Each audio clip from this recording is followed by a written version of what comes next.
a holiday that turned into a family nightmare. This story really made me stop and think about how vulnerable we can become when something goes wrong while we are traveling abroad. Beth Martin travelled from the UK to Turkey with her husband Luke and their 2 young children for what was supposed to be a family holiday. But shortly after arriving, Beth became extremely unwell. By the following morning, she was reportedly delirious, and Luke struggled to find medical help while also dealing with a language barrier. Eventually, an ambulance took Beth to hospital while Luke followed with their children.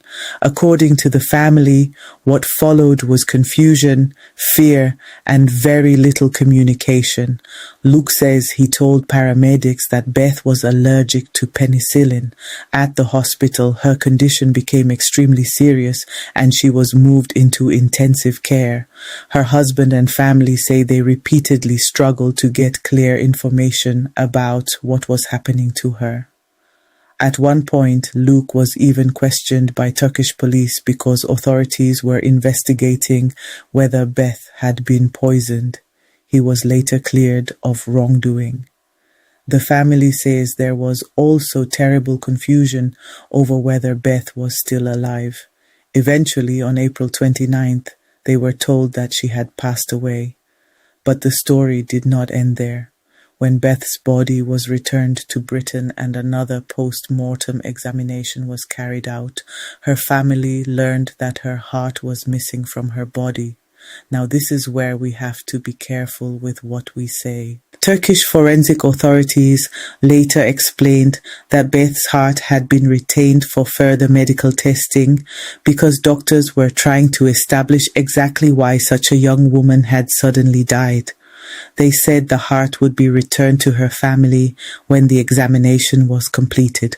So I am not going to say that her heart was stolen or taken for organ trafficking because there is currently no evidence proving that. But as a traveler, this story still frightens me for another reason. When we travel abroad, we sometimes assume that hospitals, laws, emergency services, and communication will work exactly the same way they do at home. They may not. Different countries have different medical systems, different procedures, different laws, and sometimes very different rules surrounding post-mortems and emergency treatment. And when there is also a language barrier, a frightening medical emergency can become even more confusing. If you are traveling, especially if you are going abroad for surgery or medical treatment, do your research first. Check the hospital or clinic. Check your travel insurance. Keep your medical information and allergies written down. Make sure someone traveling with you knows your medical history and know how to contact your embassy or consulate if something serious happens. This is not about saying that an entire country is unsafe. It is about understanding that once you leave your own country, you may be dealing with a completely different system. Beth went away with her husband and 2 children expecting a family holiday. Her family came home without her and are still looking for answers. My heart goes out to Luke, their children, and everyone who loved Beth.